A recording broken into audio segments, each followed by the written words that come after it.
নমস্কাৰ সকলোকে লাৰ্নিং কিউবলৈ স্বাগতম জনাইছো। আজি আমি ইন্টাৰেষ্টিং টপিক এটাৰ ওপৰত ডিসকাস কৰিম। সেয়া হৈছে পেৰেন্টিং ষ্টাইল। পেৰেন্টিং মানে আমি বুজি পাইছো যে মাক দেউতাকে শিশু এজনক কেনেধৰণে চোৱা চিতা কৰিব বা কেনেধৰণে ডাঙৰ দীঘল কৰিব। পেৰেন্টিং বুলিতে অকল যে মাক দেউতাক হ'ব সেইটো নহয়, শিশুজনক ডাঙৰ দীঘল কৰা যিজন গাৰ্জেন হ'ব সেই গাৰ্জেনক বুজোৱা হৈছে কি কি মেথড তেওঁ ইউজ কৰিব পাৰে বা কি মেথড ইউজ কৰা দেখা যায় সেইটোৰ বিষয়ে অলপমান পঢ়িম। এই টপিকটো আজিকালি সিটেটত ইয়াৰ ওপৰত প্ৰশ্ন অহা হৈছে, আগত নাহিছিল, কিন্তু সিটেটৰ লগতে আন যিসমূহ টিচিং এক্সাম আছে সকলোতে এই টপিকটো ইম্পৰ্টেণ্ট হৈ পৰিছে। আজিকালি ইয়াৰ পৰা প্ৰশ্ন অহা দেখা যায়। ঠিক আছে, গতিকে আৰম্ভ কৰিছোঁ। তো আৰম্ভ কৰাৰ আগত যদি চাইল্ড ডেভেলপমেণ্ট এণ্ড পেডাগজিৰ সম্পূৰ্ণ চিলেবাছটো ষ্ট্ৰাকচাৰ্ড ৱেত ক'ৰবাত বিচাৰে, লাৰ্নিং কিউব এপ ডাউনলোড কৰি ল'ব পাৰে। লাৰ্নিং কিউব এপত উপলব্ধ হ'ব। ক্লাছবোৰ আৰম্ভ হৈছে। ঠিক আছে, লগত আমি প্ৰেক্টিছ কুৱেশ্যন কৰিম, প্ৰিভিয়াছ ইয়াৰ কুৱেশ্যনো থাকিব। তো আৰম্ভ কৰিছোঁ। যি নহওক আজিৰ ভিডিঅ'লৈকে আমি উভতি গৈছোঁ। Parenting style. এই ছবিখন যদি আমি মন কৰোঁ, আমি চাৰিটা ডিফাৰেণ্ট চিটুৱেশ্যন দেখিবলৈ পাইছোঁ, হয়নে?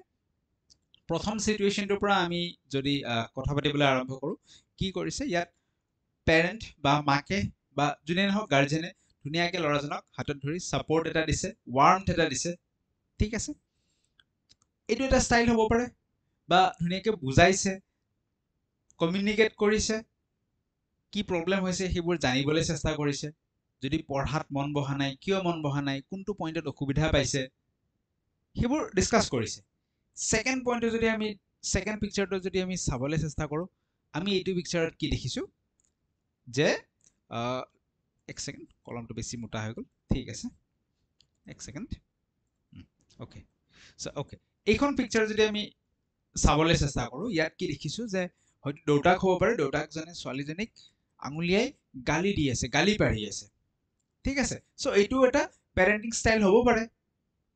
ইয়াত কি হৈছে, অনুশাসন, ডিচিপ্লিন বহুত বেছি হৈছে, ষ্ট্ৰিক্ট ৰুল। কিয় পঢ়িব বহা নাই, ইয়াত প্ৰব্লেমটো বুজিব চেষ্টা কৰা নাই যে কিয় পঢ়িব বহা নাই, বাট গালি দি আছে, কিয় পঢ়িব বহা নাই দে।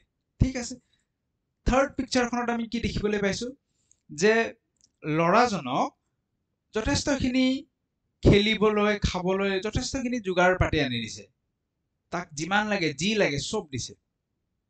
কোনো ধৰণৰ ৰুলছ ৰখা নাই, ষ্ট্ৰিক্ট ৰুলছ নাই, যি লাগে চব দিছে। আৰু ফ'ৰ্থ পিকচাৰখনত আমি কি দেখিবলৈ পাইছোঁ যে দেউতাকে মোবাইল ইউজ কৰি আছে, ছোৱালীজনীয়ে কি অসুবিধা হৈছে কোনো খবৰ লোৱা নাই। It's like neglecting situation. বাচ্চা যি কৰক কৰি থাক, কিন্তু নিজৰ পেৰেণ্টছে নিজৰ কাম নিজে কৰি আছে, ইমান এটা গুৰুত্ব দিয়া নাই। ক্লিয়াৰ হৈছে? এই চিটুৱেশ্যনটো এখন ৰিচেণ্টলি এখন মুভি আহিছিল নহয়, মুভিখন ববি দেওল আছিল আৰু ৰণবীৰ কাপুৰ আছিল।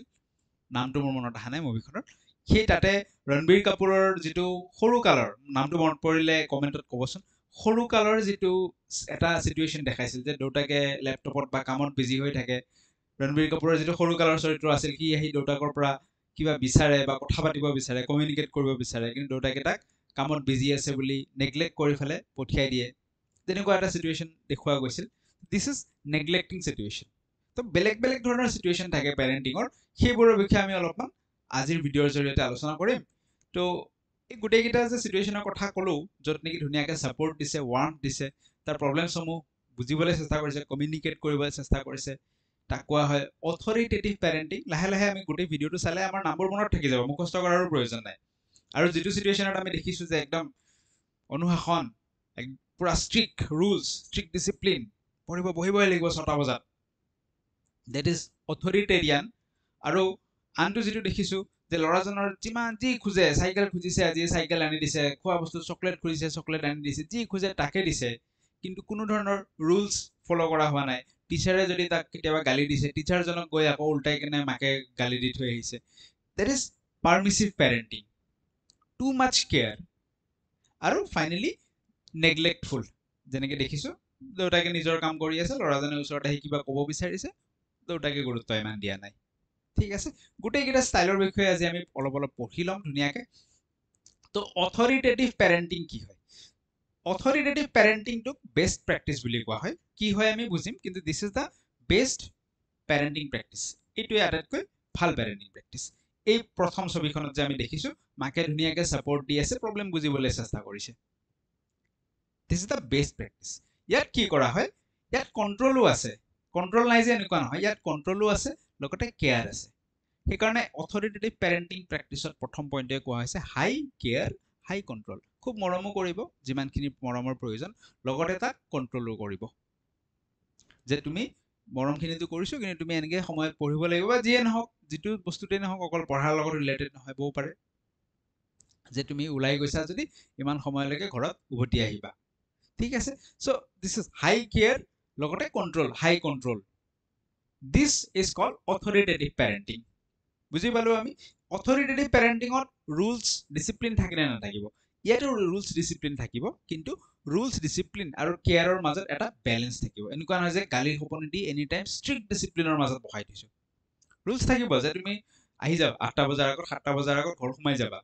ৰুলছ থাকিব ডিসিপ্লিন থাকিব কিন্তু এটা বেলেন্স থাকিব তাৰ মাজতো কোনবা এদিন হয়তো পাৰমিশন লৈ ফেলে হি অলপ দেৰিকৈ সোমাব পাৰে ঠিক আছে সো সেইকাৰণে কৈছে যে দেয়াৰ ইজ ৰুলছ কিন্তু তাৰ মাজত কি আছে আৰু ডিসিপ্লিনো আছে বাট ৰুলছ আৰু ডিসিপ্লিনৰ লগত এটা বেলেন্স এটা ক্ৰিয়েট হৈছে কেতিয়াবা হয়তো হি কিছুমান বেলেন্স আছে যে একেবাৰে বাহিৰত ওলোৱা এলাউড নাই কেতিয়াবা পাৰমিশন লৈ কিনে বাহিৰত যাব খানা এটা খাবলৈ যাব কৰবাত ঠিক আছে সো দিস ইজ অথৰিটেটিভ পেৰেন্টিং এই পেৰেন্টিঙত কি হৈছে যে চিলড্ৰেন আৰু পেৰেন্টছৰ মাজত এটা পজিটিভ ৰিলেশনশ্বিপ বিল্ড আপ হৈ যায় আৰু এটা ৰুলছ থাকিব লগতে কি হৈছে প্ৰবলেম সলভিং বিলাক একেলগে কৰে solves problem together with the child চাইল্ডৰ কিবা প্ৰবলেম আছে ডিসকাস কৰিব চাইল্ডে কিবা এটা ডিসিশন ল'ব পৰা নাই যে সায়েন্স ল'ব নে কমাৰ্চ ল'ব নে আৰ্টছ ল'ব ডিসিশন ল'ব পৰা নাই তেতিয়া কি কৰিব পেৰেন্টছৰ লগত ডিসকাশন হ'ব ডিসকাস মানে থপি নিদিয়ে যে সায়েন্স ল'বই লাগিব সেইটো থপি দিলে অথৰিটেটিভত আহি নাযায় থপি দিলে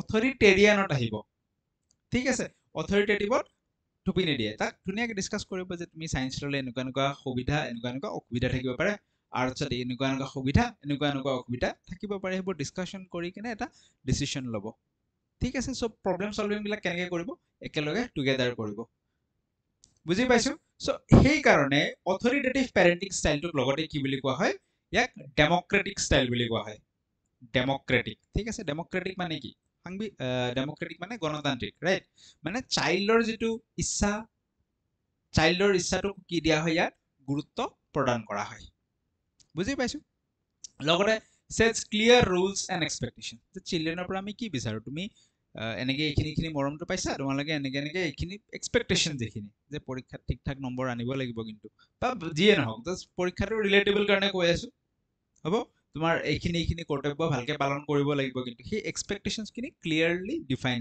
থাকে ইয়াতে লগতে আটাইতকৈ important open communication and natural consequences open communication কি যে শিশু আৰু মাক দেউতাকৰ মাজত কমিউনিকেশ্যন ভাল থাকে প্ৰবলেম সলভ একেলগে কৰে বুলি আমি ক'লো সো দিস ইজ ডেমক্ৰেটিক আৰু নেচাৰেল কনচিকুৱেঞ্চেছ ঠিক আছে তুমি আৰ্টছ ল'বা হ'ব বাকী দেখা যাব কি হ'ব ফিউচাৰত তাৰ ৰিজাল্ট কি আহিব সেইটো দেখা যাব আৰু যদি মই তাক এনেকৈ কওঁ তই আৰ্টছ ল'লে কিন্তু ঘৰৰ পৰা ওলাই যাব লাগিব সেইটো কি সেইটো নেচাৰেল কনচিকুৱেঞ্চেছ নহয় সেইটো এটা ফোৰ্সফুল কনচিকুৱেঞ্চেছ ঠিক আছে ফোৰ্সফুল বাট নেচাৰেল কনচিকুৱেঞ্চেছ ঠিক আছে আৰ্টছ ল'ব খুজিছ ল তোৰ ডিচিশ্যন কিন্তু পিছত কিবা হ'লে আমাক নদুখিবি দেখা যাব আৰু পিছত নেচাৰেলি যি হয় ক্লিয়াৰ হৈ গ'ল বস্তুখিনি অথৰিটেটিভ বুজি পালো so this is the best practice and democratic practice আৰু লগত ইয়াত কেয়াৰ হাই কণ্ট্ৰল আৰু ৱাৰ্মথ বুলি এটা থাকিব ৱাৰ্মথ মানে হৈছে কিমান সাপোৰ্ট দিব ইয়াত ৱাৰ্মথ কি হ'ব হাই ৱাৰ্মথ পাইছো বুজি নেক্সট আমি যাও অথৰিটেৰিয়ানত এন আছে ন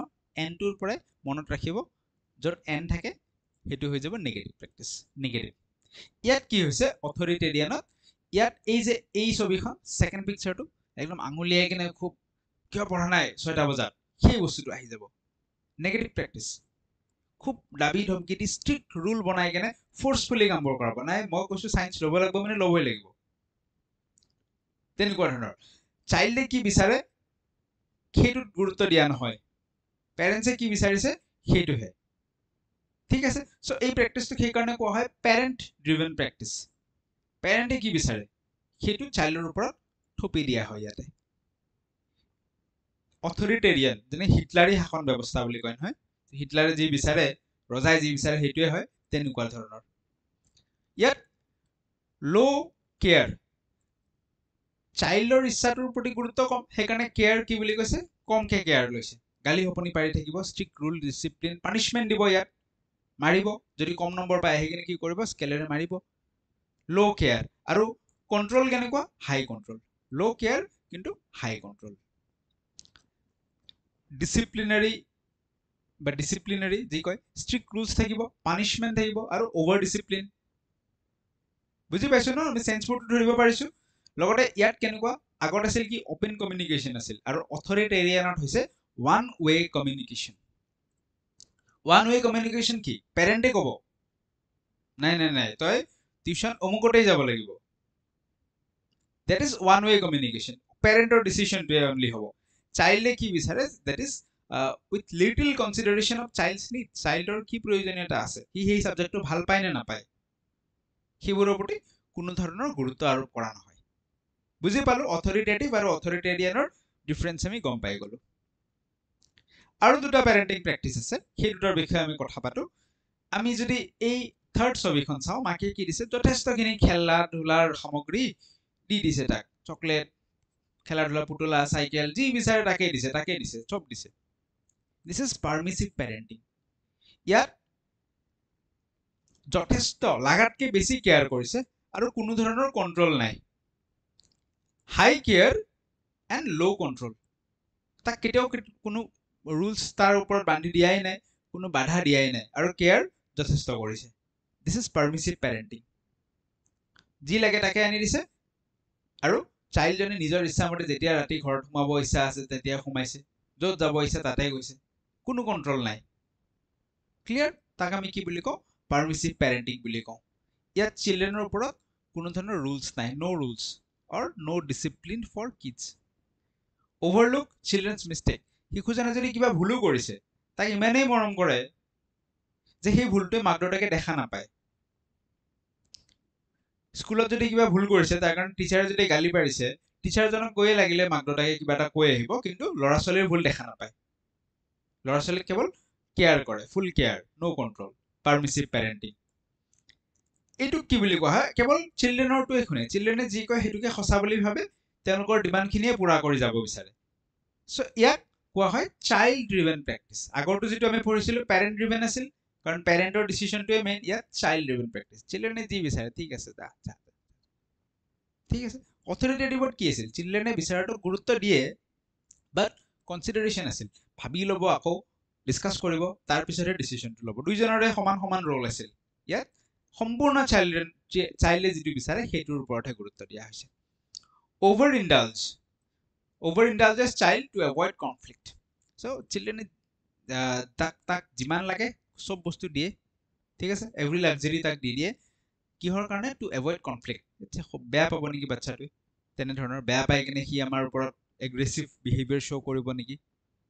যেনেকৈ চাইকেল এখন খুজিছে, চাইকেলখন নেৰিলে কিজানিবা সেই কান্দি ভাত নাখাব নেকি, তেনেধৰণৰ কনফ্লিক্টটো এভইড কৰিবলৈ ইয়াত অভাৰ ইণ্ডালজ, তাক যি লাগে চব দি থাকে, বেছিকৈ দি থাকে। This is permissive parenting. আৰু ফাইনেলি এটা আছে নেগলেক্টফুল পেৰেণ্টিং। চ' নেগলেক্টৰ পৰা বুজিয়ে পাইছোঁ যে গুৰুত্ব নাই, ইয়াত না তো কেয়াৰ লয় না তো কণ্ট্ৰল কৰে, ঠিক আছে। কেয়াৰো নলয়, কথাও নাপাতে, কমিউনিকেটো নকৰে, লগতে এটা কণ্ট্ৰলো নকৰে, যে গালি শপনি দি কণ্ট্ৰল কৰিব সেইটো নকৰে, যা তোৰ লাইফ তই চা, তেওঁ নিজৰ কামত বিজি হৈ থাকে। আনইনভলভড, ইয়াত ইনভলভ নহয়, পেৰেণ্টে মাথাই নামাৰে যে সি কম নম্বৰ পাইছে, তাৰ লগত ডিছকাশ্যনো নকৰে, গালিও নিদিয়ে। আগৰ কিতাপটো চাইছিলোঁ, এটাত কি কৰে যে কম নম্বৰ পালে প্ৰব্লেম চল্ভ কৰিব, কিয় পাইছা কম নম্বৰ, কি প্ৰব্লেম হ'ব পাৰে, নেক্সট কেনেকৈ ভাল কৰিব পাৰে, আৰু তাক মাৰিব, পানিচমেণ্ট দিব। ইয়াত না তো পানিচমেণ্ট দিব না তো কিবা কৰে, একো নকৰে। দিছ ইজ জাষ্ট নেগলেক্ট কৰে, that is neglectful parenting. Provides little guidance, nurturing or attention.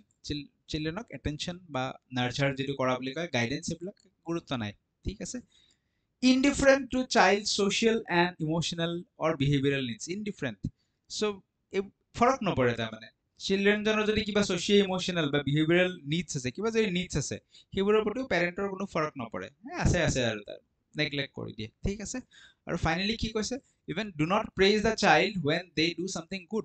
যেতিয়া চিলড্ৰেনজনে কিবা এটা ভাল কামো কৰিছে, তাক কেতিয়াবা আমি প্ৰশংসা কৰিব লাগিব, উৎসাহ দিব লাগিব, সেইটো ইয়াত কৰা নহয়, ইয়াত কমপ্লিট নেগলেক্ট কৰা হয়, ঠিক আছে। লিমিটেড কমিউনিকেশ্যন, নেগলেক্টফুল পেৰেণ্টিঙত কি হয়, কোনো ধৰণৰ কমিউনিকেশ্যন একেবাৰে কম থাকে। বুজি পাইছো আমি সো এই চাৰিটাই মূলত আছিল পেৰেন্টিং ষ্টাইল বা চাইল্ড ৰিয়াৰিং প্ৰেক্টিছ বুলি কওঁ আমি আই হোপ সেন্সটো বুজি পাইছে সো ইয়াৰ উপৰিও যদি চাইল্ড ডেভেলপমেণ্ট পেডাগজি সেকশনটো সিটেটৰ কমপ্লিট ধুনীয়াকৈ ষ্ট্ৰাকচাৰ্ড ৱে এটা জায়গাত পঢ়িব বিচাৰে লাৰ্নিং কিউব এপ ডাউনলোড কৰি ফেলে জয়েন কৰিব পাৰে প্ৰতিষ্ঠা বেচ কমপ্লিট ভিডিও ক্লাसेस পাব ইয়াতে গোটেই চাইল্ড ডেভেলপমেণ্ট পেডাগজিৰ সিলেবাসটো ভিডিও ক্লাস থাকিব লগত আমি যথেষ্ট প্ৰেক্টিস কোৱেশ্চন কৰিম 1000 প্লাস প্ৰেক্টিস কোৱেশ্চন দি দিম কাৰণ কোৱেশ্চন প্ৰেক্টিস কৰিবই লাগিব এই বস্তুখিনি আমি বুজি পালো ইয়াৰ পিছত আমি কোৱেশ্চন প্ৰেক্টিস কৰিলেহে এক্সামত গৈ কিনে আমাৰ একেবাৰে ইজি লগা হ'ব খুব সোনকালে খুব তৎক্ষণাত আমি ধামধুম পাৰি গৈ থাকিম বস্তুবোৰ ঠিক আছে তো 1000 প্লাস কোৱেশ্চন প্ৰেক্টিস কোৱেশ্চন দিয়া হ'ব তাৰ পিছত প্ৰিভিয়াস ইয়াৰ কোৱেশ্চনছ থাকিব যি ক্লাস নোটস থাকে যেনেকৈ আজিৰ এইবিলাক ক্লাস নোটস ঠিক আছে এইবিলাক সকলোৰে ক্লিয়াৰ পিডিএফ দিয়া হ'ব সো এই গোটেইখিনি বস্তু পাব লাৰ্নিং কিউবৰ এপত জয়েন কৰক প্ৰতিষ্ঠা বেচ এতিয়া জয়েন কৰিলে এক্সটেন্ডেড ভ্যালিডিটি পাব জেনাৰেলি 6 মাহ ভ্যালিডিটি বৰ্তমান জয়েন কৰিলে 9 মাহ হৈ আছে ঠিক আছে আৰু অফাৰ থাকিব এতিয়া জয়েন কৰিলে প্ৰতিষ্ঠা কুপন কোড লগাব কুপন কোড প্ৰতিষ্ঠা লগালে অফাৰ अवेलेबल হৈ যাব ঠিক আছে সো এইখিনি আছিল বাকি WhatsApp গ্ৰুপৰ লিংক থাকিব জয়েন কৰি লব WhatsApp গ্ৰুপত থ্যাংক ইউ সো মাচ পুনৰ লগ পাম নেক্সট ভিডিঅ'ত